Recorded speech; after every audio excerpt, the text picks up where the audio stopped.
परवरदिगार उन्हें तू देता जा रहा है, परवरदिगार उन्हें देता, दे उनको रहा, बिल्डिंग उनके भी ऊपर नहीं ढाए हम जा रहे हैं,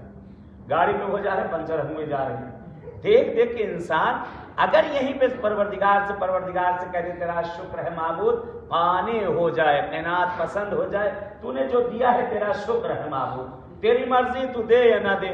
हम तो तेरी बारगाह में आ गए हैं, तुझसे तलब करने आ गए हैं, तुझसे मांगने चले आए हैं। अब यहाँ पे हम भी खुदा की बारगाह में बैठे हुए हैं, खुदा से मांग रहे हैं, मौला के पास भी आके मौला दे नहीं रहे,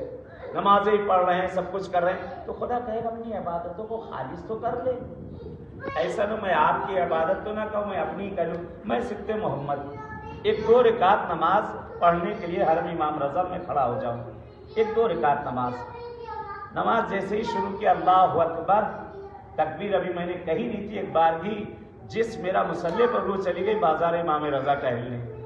वहाँ से नहीं मालूम कहाँ चली गई, वहाँ से नहीं मालूम कहाँ चली गई, है मुसल्ला इबादत पे, जिस वहाँ है लेकिन रूह गर्दिश में है। बल्कि गए बीवी ने जो सामान दिया तो भी खरीद लाए, नमाज 2 रकात हमारी खत्म नहीं हो पाए, गए चेक भी भुनाया है, क्या कराए, सब हो गया लेकिन 2 रकात नमाज नहीं हो पाई, सारी चीजें हो गई लेकिन 2 रकात नमाज नहीं हो पाई। फिर कहाँ से मिलेगा जब वहां पे जिस्म और रूह में इश्तिराक हो गया है, दोनों मुश्तरक हो गए हैं, यहाँ इनफरादियत पैदा हो गई है। अगर इत्तिसाल हो जाए, दोनों मुत्तसिल हो जाए, खुदा कहता है तो मेरे बंदे मेरे सामने आकर खड़ा तो हो, तू तलब तो कर, तेरी जबान से निकलेगा नहीं, मैं तुझे इनायत कर दूंगा। रूह और जिस्म दोनों जब इकट्ठा हो जाएगी और वसीला हम लेकर पहुंच जाएंगे, खुदावंद आलम हमें देता हुआ नजर आ जाएगा। मिसाल के तौर पर एक बाप है, 2 बच्चे।